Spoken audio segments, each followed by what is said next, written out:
be sure to like, subscribe, comment below. Okay, let's get those ratings up. And so I'm not just The curl gods are in your favor. Hey y'all, unidentified today. The lesson for today is do not.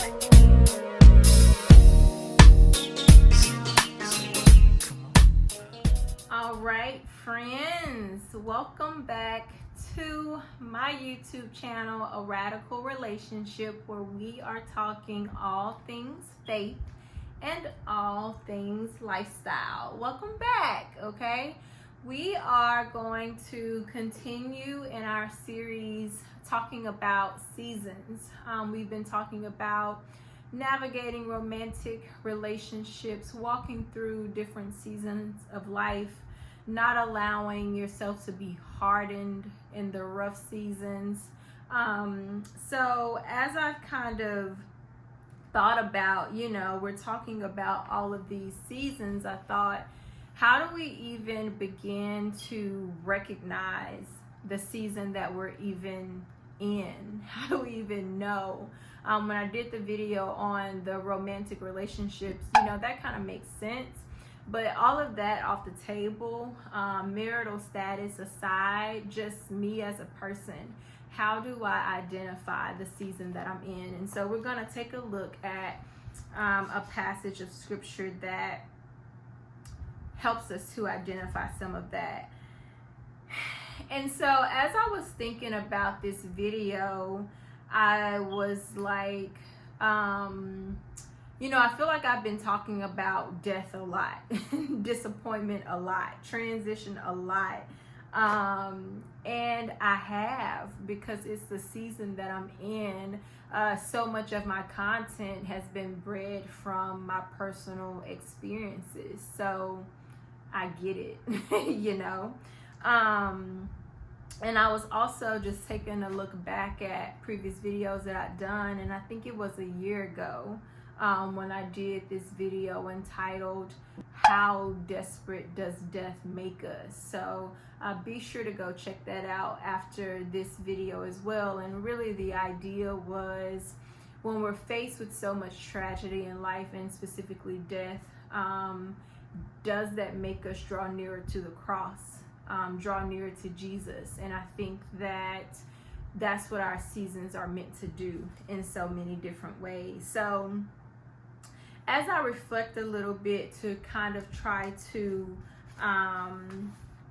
sorry, I'm having a thought as I talk, so I'm going to write that down so I don't forget to touch on that. So as I was thinking about the different seasons in my life, there was a season that I went through that there was just always something good and exciting going on. In my own personal life, I moved to a new city. I met this incredible guy. I got engaged, we got married, we bought a house, all of this cool stuff. It was a time of couples trips and hanging out with other couples, and it was just a fun time. And not even just for me, also for the people in my life. Everybody was finding somebody, that wedding after wedding after wedding after wedding, and now it's baby after baby after baby after baby. It was just a time where life was just like popping, like so many great things were going on. And now it feels like that's kind of taking a turn a little bit.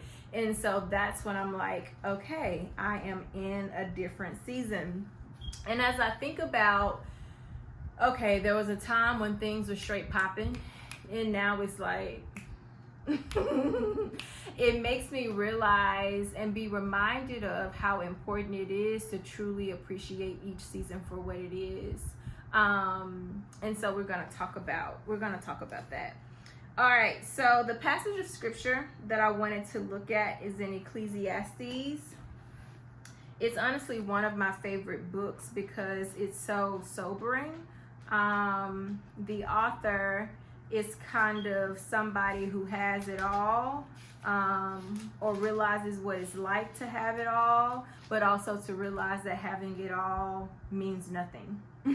So I appreciate just the soberness of the passage, or of the book in its entirety. It's only, how many chapters is it? 12 chapters. So Ecclesiastes 3, we're going to read verses 1 through 8.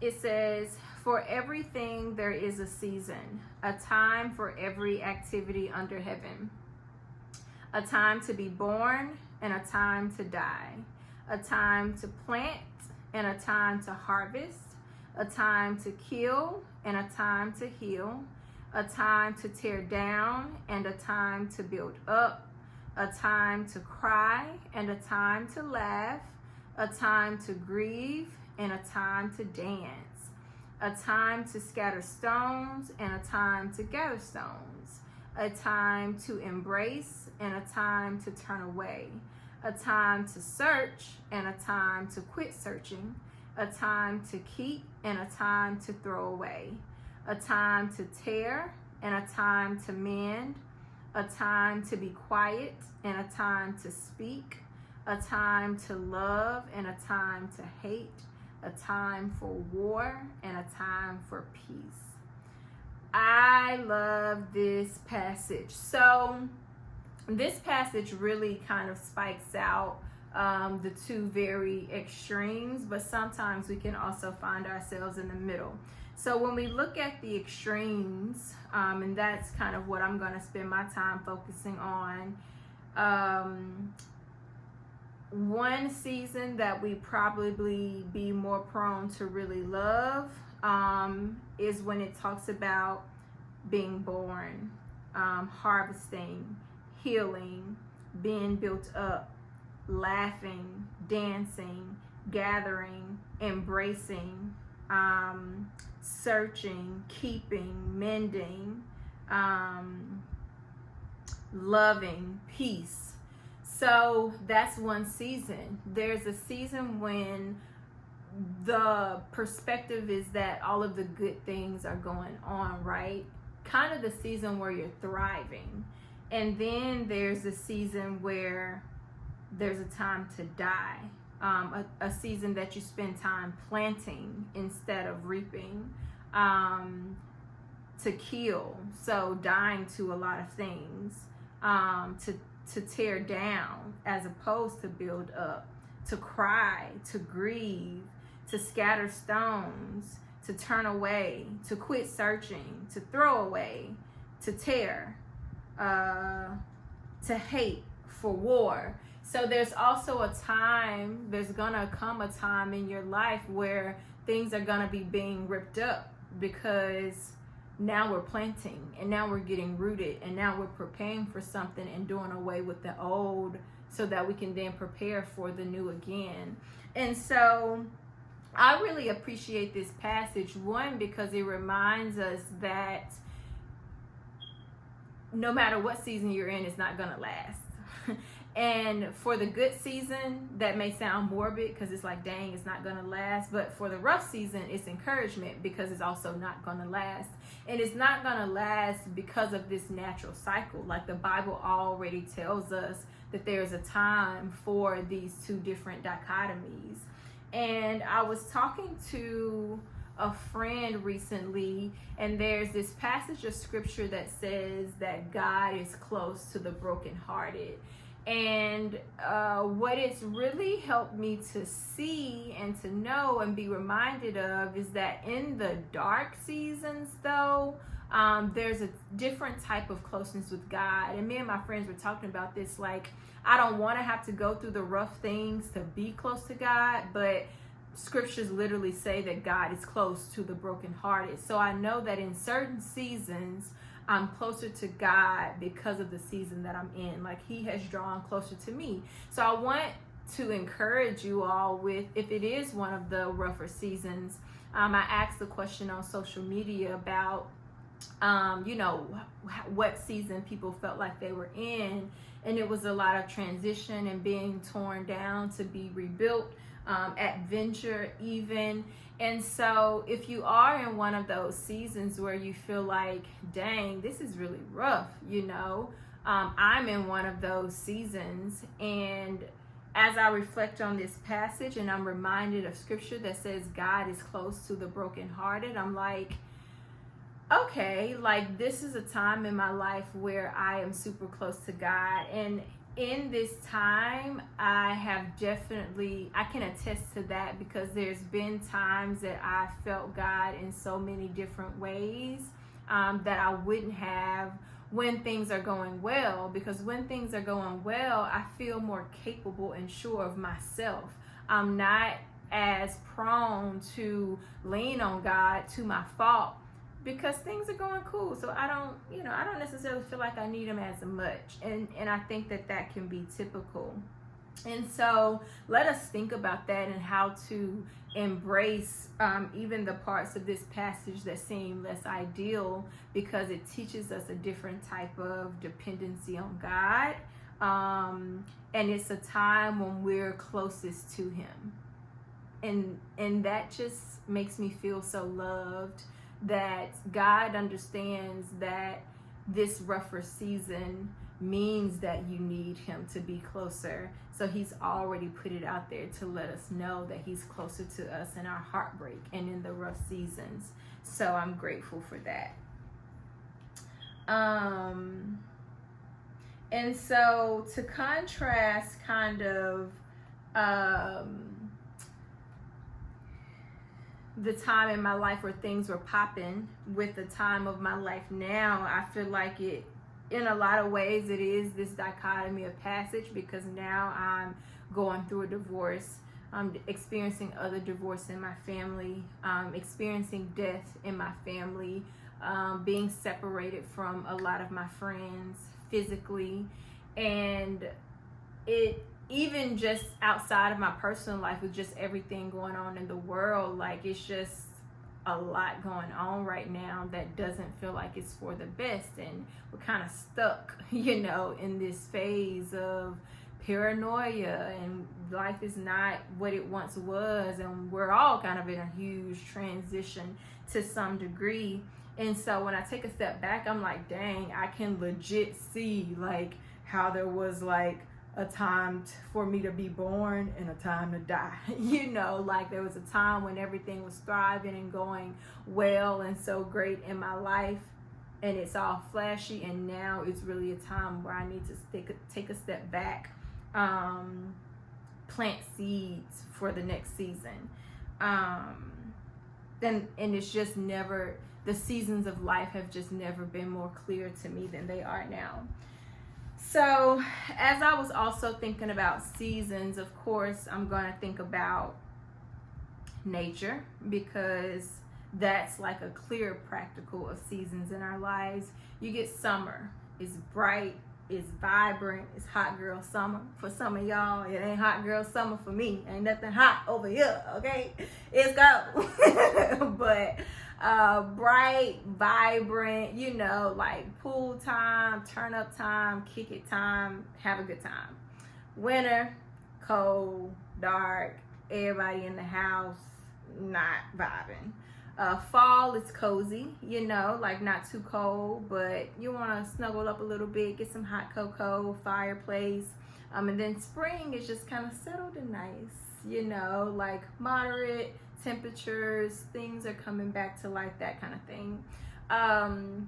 So I would like to know in the comments on social media, what season would you liken your current season to? Would you liken it to summer? Would you liken it to winter? Would you liken it to fall? Would you liken it to spring? How do you feel about the season of life that you're in, comparable to seasons that we experience through nature? I thought about this question. How much time do I have? I thought about this question, and I said, for me, I think it's a little bit of fall. You're like, I'm coming off the bright season. I'm coming off my summer season where everything was really popping, and things are changing, I said, but not necessarily for the worse, which is why I didn't call it winter. Like, I just think of winter as even more black and morbid than the current season. And I'm experiencing a lot of death of situations and death via transitions and even physical deaths.